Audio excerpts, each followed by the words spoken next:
You ever notice how some people can twist your peace without even touching you? One word, one glance, one tone, and suddenly your whole spirit feels off balance. That's not coincidence. That's power you've been giving away without realizing it. But there's something you can do. One decision that ends it. One inner shift that makes toxic people powerless, not because they changed, but because you did. See, the day you stop needing their approval, their chaos loses its audience, and silence becomes your loudest statement. Now listen, detachment isn't about pretending you don't care. It's about understanding what deserves your care. It's about realizing that peace is a frequency and not everyone can reach it. Some people thrive on your reaction. They study your emotions like blueprints to build their control. But when you stop reacting, when you stop feeding the fire, their hands come up empty. They don't know what to do with your calm. Toxic people only win when they can pull you into the arena. But you're not called to fight in every arena. You're called to stand in your purpose.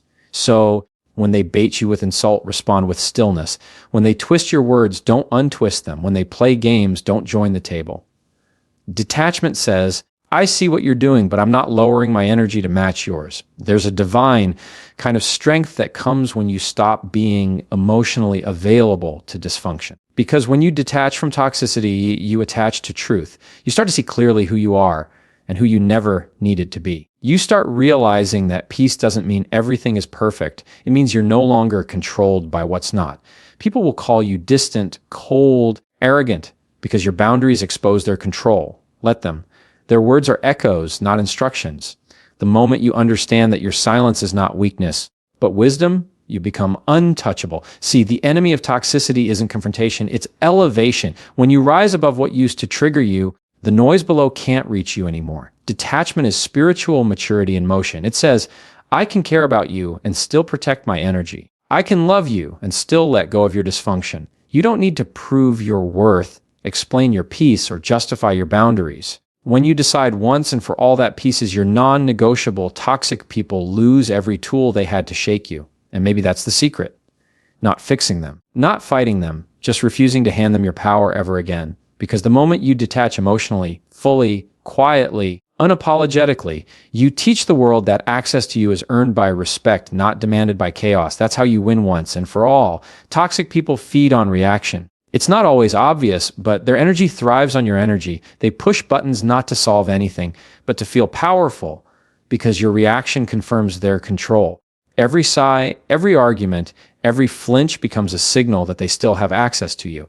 And that's the thing. They don't need to win the argument. They just need to pull you into it. The moment you react, you've stepped into their arena where logic doesn't matter and peace is impossible.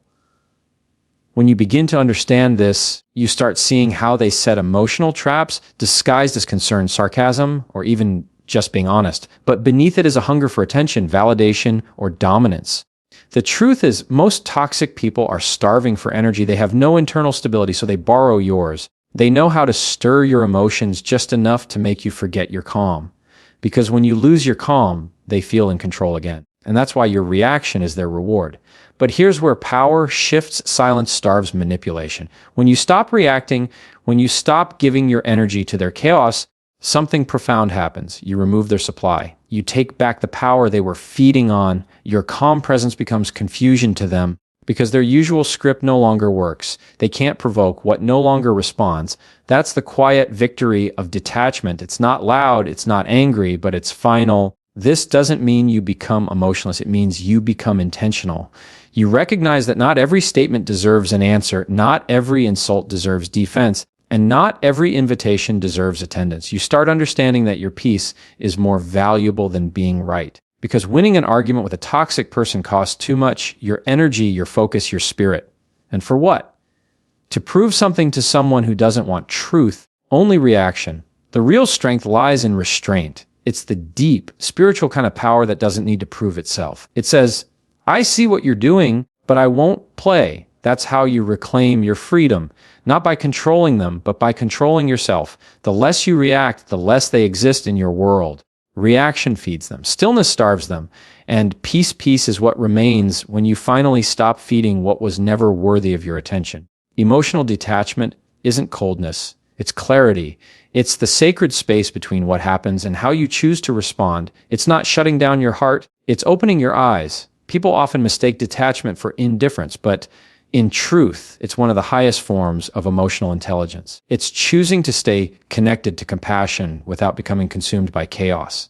When you detach, you're not walking away from love, you're walking away from illusion. You stop confusing intensity with connection, drama with depth, and guilt with loyalty. Detachment is clarity because it allows you to see people as they are, not as your emotions want them to be. When you're entangled in emotional overreaction, you see through fog, you misread intentions, misplace trust, and misdirect energy. But detachment clears that fog. It helps you discern what is yours to carry and what is not. You begin to recognize manipulation disguised as care, disrespect disguised as humor, and control disguised as love. You stop reacting out of wounds and start responding out of wisdom. To detach is to understand that you can witness pain without becoming it. You can listen to anger without absorbing it. You can love someone deeply and still know when to step back. This kind of clarity comes from alignment with peace, not pride. It's knowing that your worth isn't determined by someone else's treatment of you. You no longer chase understanding from those committed to misunderstanding you.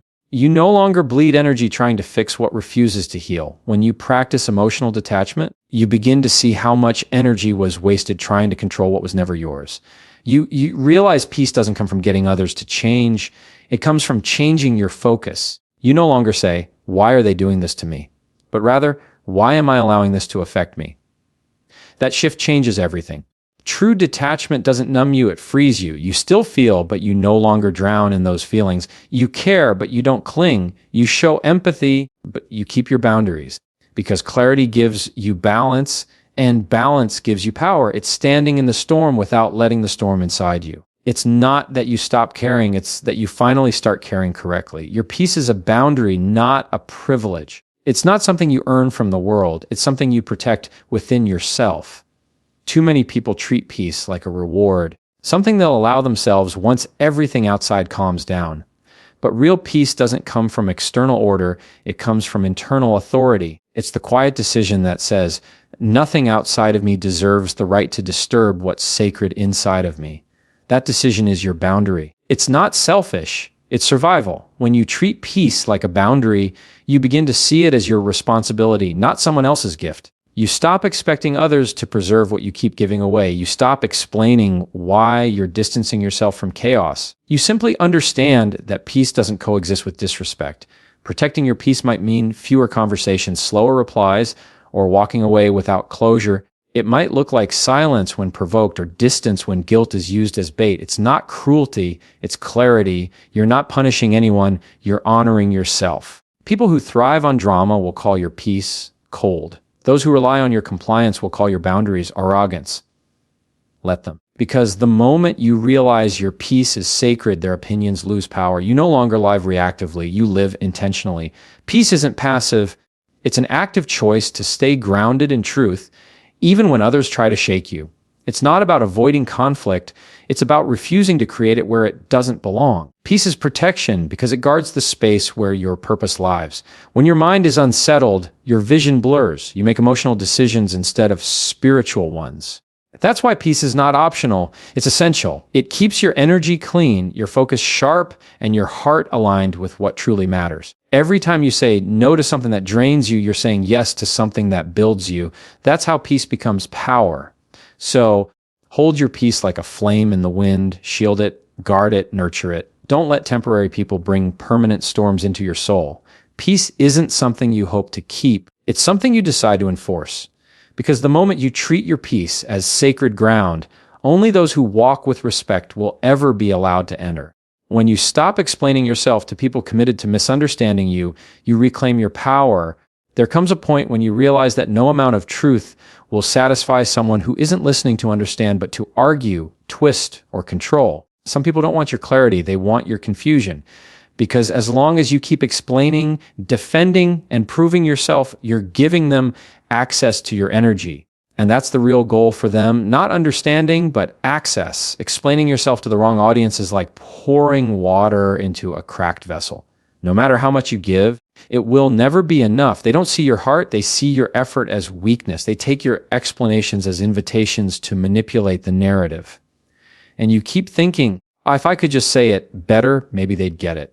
But they do get it, They just don't care. The more you explain, the deeper they dig into misunderstanding, because that's where their control lies. Reclaiming your power begins the moment you realize your peace is more valuable than their approval. You don't owe everyone an explanation. Maturity teaches you that silence can say more than 1,000 defenses. It says, I'm no longer available for debates about my worth. It says, my truth doesn't need your validation to remain true. When you stop explaining, you stop participating in the illusion that someone else gets to define your reality. There's a deep freedom in letting people misunderstand you, because once you accept that not everyone is meant to get you, you stop chasing validation and start walking in peace. The right people won't need paragraphs to understand your heart. They'll feel your integrity in your presence. And the wrong ones, they'll keep twisting your words until they're unrecognizable, because clarity threatens their control. Your silence isn't surrender, it's self-respect. It's knowing that your truth doesn't become less real because someone else can't see it. You can wish someone well and still walk away from their misunderstanding. That's not pride, it's peace. When you stop explaining, you finally create space for your energy to return home. You stop pouring into black holes of denial and start investing in light. And in that stillness, you discover something powerful you never needed to be understood to be free. The greatest response to manipulation is neutrality. It's not anger. It's not confrontation. It's calm. Manipulation feeds on reaction. It needs your emotional engagement to survive. The manipulator thrives on pulling you into confusion, guilt, or self-doubt because those emotions cloud your judgment. But when you stay neutral, you take away their leverage. You give them nothing to grab onto. Neutrality is power disguised as stillness. It looks quiet on the surface, but underneath, it's deeply intentional. When someone tries to manipulate you, what they're really seeking is control over your emotional state. They want to make you question your perception so they can rewrite your reality. They may use guilt to make you feel responsible for their pain or twist your words to make you doubt your truth. But manipulation only works where there's emotional chaos. That's why neutrality is your shield. It creates emotional order. It says you can throw your words, but they won't find a reaction to stick to.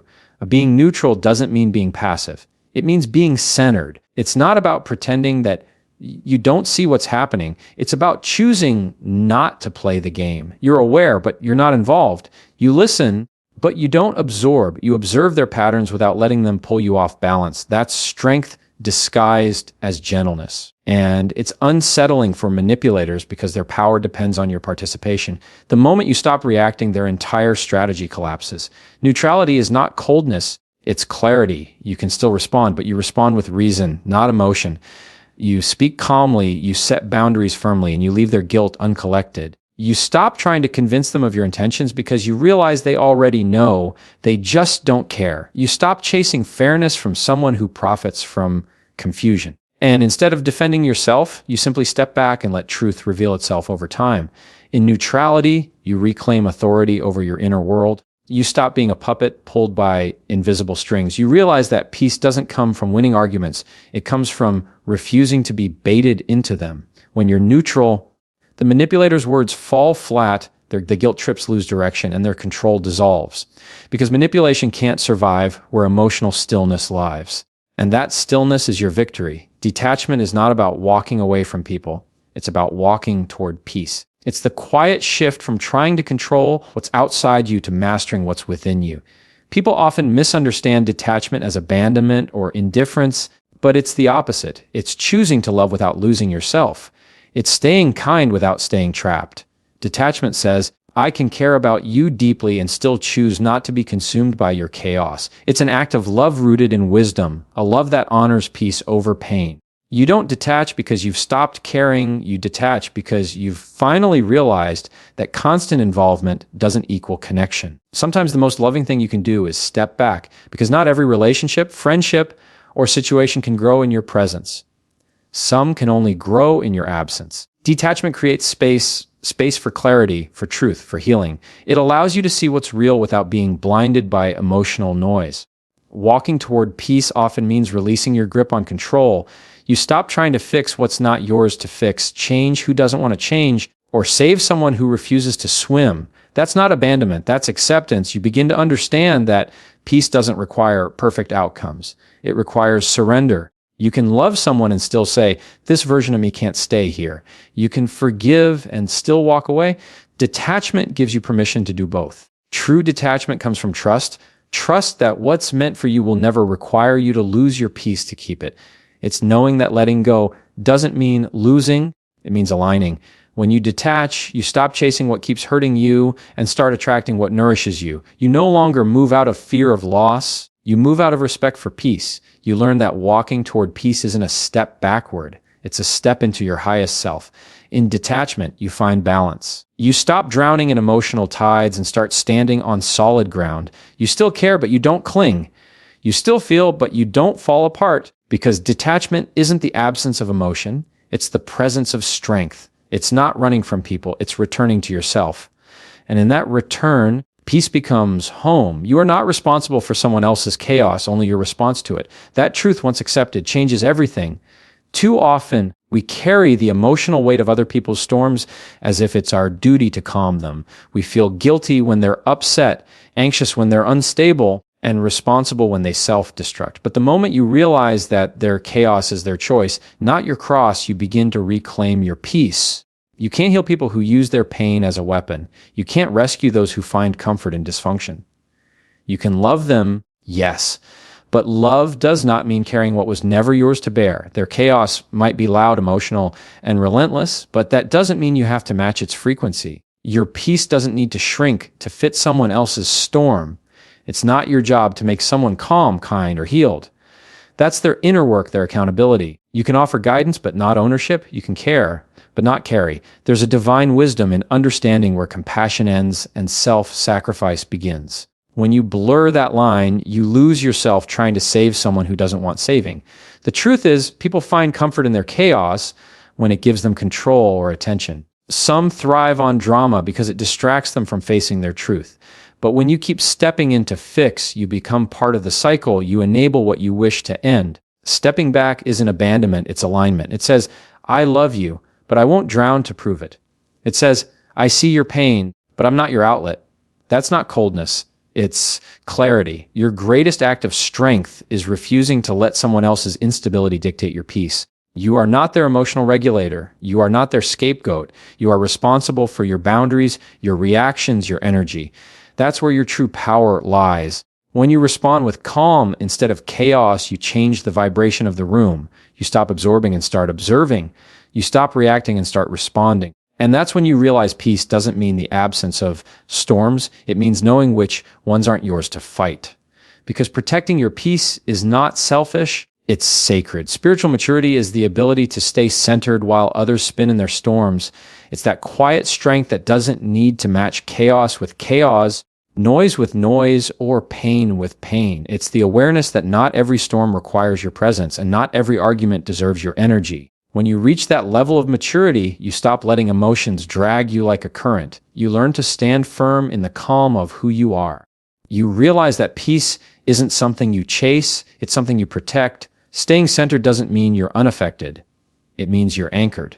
You still feel, but you don't fall apart. You still care, but you don't collapse. You stop allowing people's instability to become your emergency. Because when you're spiritually grounded, you understand that someone else's storm can rage around you without having to rage within you. You can witness drama without absorbing it. You can hear lies without defending yourself. You can see manipulation and simply choose not to participate. That's wisdom in motion. It takes strength to be still when everything around you tries to provoke a reaction. The immature spirit seeks to control the external world. The mature spirit controls the internal one. You begin to master the pause, to breathe before responding, to observe before engaging, to feel before reacting. That pause becomes your power. It separates you from the noise and allows you to respond from purpose, not pain. When others spin in anger or gossip or blame, your stillness becomes unsettling to them because it reveals what they can't control, your peace. This kind of maturity isn't born from perfection. It's forged in the fires of experience. You only learn to stay centered by surviving the moments when you weren't. Every heartbreak, every disappointment, every betrayal becomes a lesson in holding your ground. You start to recognize that not every attack requires a defense, and not every loss is worth mourning. Sometimes the greatest victory is restraint. Spiritual maturity looks like grace under pressure, compassion without attachment, and truth without noise. It's the quiet confidence that says, I am not what happens around me, I am what remains within me. Because storms will always come, but when you're centered, they'll never move you from peace. You teach people how to treat you by what you no longer allow. Every time you stay silent when you're disrespected, you give silent permission for it to happen again. Every time you explain away bad behavior, you reinforce the belief that you'll tolerate it. People learn your boundaries not by what you say, but by what you enforce. Your energy, your presence, your response, all of it communicates what you accept and what you reject. And when you start saying no to what diminishes you, you start training the world to approach you with respect. Teaching people how to treat you isn't about control, it's about self-respect. It's not about changing others, it's about showing them how to show up if they want to stay. The truth is, you can't demand respect while tolerating disrespect. You can't preach boundaries while constantly bending them. The standard you set for yourself becomes the standard others follow. If you keep giving chances without change, you're not showing grace, you're teaching comfort in mistreatment. People will always test your limits to see if you mean what you say, and the moment you hold firm, the dynamic shifts. It takes courage to no longer allow what once felt normal, because the moment you start setting boundaries, you'll be called difficult, distant, or selfish. That's the voice of entitlement, not truth. Those who benefited from your lack of boundaries will resist your growth. But standing firm isn't cruelty, it's clarity. You're no longer living to keep the peace, you're living to protect it. You're no longer bending to be liked. You're standing to be respected. Every boundary you enforce is a declaration of worth. It's saying, I will not participate in what steals my peace. It's saying, my love is strong, but it's not blind. Boundaries are not walls to keep people out. They're gates that decide who gets to come in. And the moment you start honoring yourself, those who are meant for you will rise to meet your standard, while those who aren't will fall away. You teach people through your actions, your consistency, your silence. Every time you choose peace over people pleasing, you're teaching respect. Every time you stop explaining, chasing, or accepting less, you're rewriting the lesson. Because the truth is, people don't change when you tell them what your boundaries are. They change when you start living like you mean them. Freedom begins the moment you realize not every battle deserves your energy. Maturity teaches you that peace doesn't come from winning arguments. It comes from walking away from them. You start to understand that some battles are designed not to prove your strength, but to drain it. Every time you engage in unnecessary conflict, you're spending emotional currency that could have been invested in growth, healing, or purpose. True freedom isn't found in proving a point. It's found in keeping your peace. The ego wants to fight everything that feels unfair, but the spirit knows better. It knows that not everything that demands a response deserves one. When you stop showing up to every fight you're invited to, you reclaim your energy. You realize that silence is not weakness, it's wisdom. That ignoring something toxic isn't avoidance, it's alignment.